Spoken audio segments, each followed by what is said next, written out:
પોસ્ટા બોર્ડરૂમમાં યોજાયેલી મહત્વપૂર્ણ બેઠકમાં નવી કાર્યકારી સમિતિએ સર્વાનુમતે રચના કરવામાં આવી.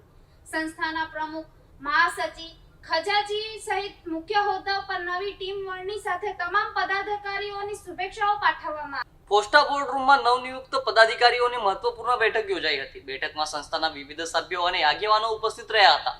આ બેઠક દરમિયાન નવી સમિતિની રચના અંગે ચર્ચા કરવામાં આવી હતી. તમામ સભ્યોની સંમતિ અને સર્વાનુમતે નવા પદાધિકારીઓની પસંદગી કરવામાં આવી. ત્યારે બેઠકમાં શ્રી હંસરાજ જૈનની પ્રમુખ તરીકે પસંદગી કરવામાં આવી હતી. શ્રી દિનેશ કટારિયાને મહાસચિવ પદની જવાબદારી સોંપવામાં આવી, જ્યારે શ્રી નીરજ અગ્રવાલને ખજાનચી તરીકે નિયુક્ત કરવામાં આવ્યા હતા. શ્રી ગિરીશ મિત્તલને સંગઠન મહાસચિવ પદ માટે સર્વાનુમતે પસંદ કરવામાં આવ્યો. ત્યારે નવી ટીમ સંસ્થાના વિકાસ અને સભ્યોના હિત માટે કાર્ય કરશે તેવી આશા વ્યક્ત કરવામાં આવી હતી. બેઠકમાં ભવિષ્યની કામગીરી અને વિવિધ આયોજન અંગે પણ ચર્ચા કરવામાં આવેલ છે. ત્યારે અન્ય પદાધિકારીઓ અને વિવિધ સમિતિઓની રચના અંગેની માહિતી ટૂંક સમયમાં જાહેર કરવામાં આવશે. નવા હોદ્દેદારોને સભ્યોને દ્વારા અભિનંદન પાઠવવામાં આવ્યું છે.